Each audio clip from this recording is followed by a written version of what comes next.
মার্কিন first lady Melania Trump আয়োজিত fostering the future together global coalition সম্মেলনে বক্তব্য রেখেছেন বাংলাদেশের প্রধানমন্ত্রী তারেক রহমানের স্ত্রী ডাক্তার জুবাইদা রহমান। মঙ্গলবার মার্কিন পররাষ্ট্র মন্ত্রণালয় বিশ্বের ৪৫টি দেশের প্রতিনিধিদের অংশগ্রহণে এই সম্মেলনটি হয়। বক্তব্যে কৃত্রিম বুদ্ধিমত্তার দায়িত্বশীল ব্যবহারের মাধ্যমে শিক্ষা ব্যবস্থায় আমূল পরিবর্তনের উপর গুরুত্ব আরোপ করেন ডাক্তার জুবাইদা রহমান। দুদিনের এই সম্মেলনে মার্কিন ফার্স্ট লেডি মেলানিয়া ট্রাম্পের আমন্ত্রণে যুক্তরাষ্ট্র সফর করছেন তিনি।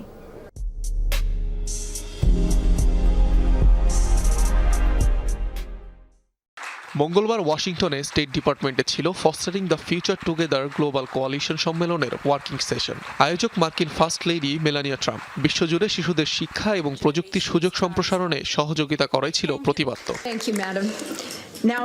মেলানিয়ার আমন্ত্রণে যোগ দেন বাংলাদেশের প্রধানমন্ত্রী তারেক রহমানের স্ত্রী ডাক্তার জুবাইদা রহমান। বক্তব্যে শিক্ষা ব্যবস্থায় কৃত্রিম বুদ্ধিমত্তার দায়িত্বশীল ব্যবহারের উপর গুরুত্বারোপ করেন তিনি। এজন্য বাংলাদেশকে সহায়তা দিতে উন্নত বিশ্বের প্রতি আহ্বান জানান।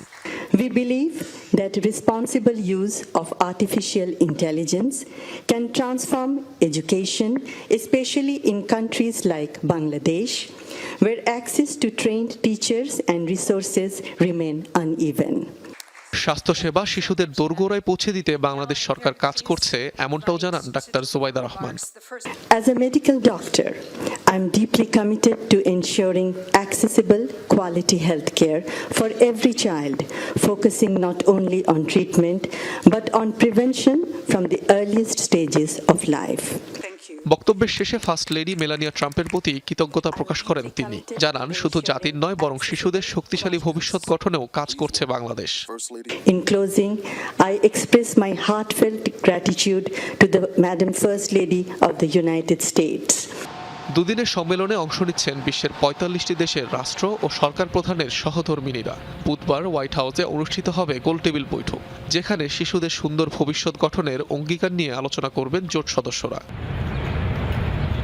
অনিক রহমান, যমুনা নিউজ।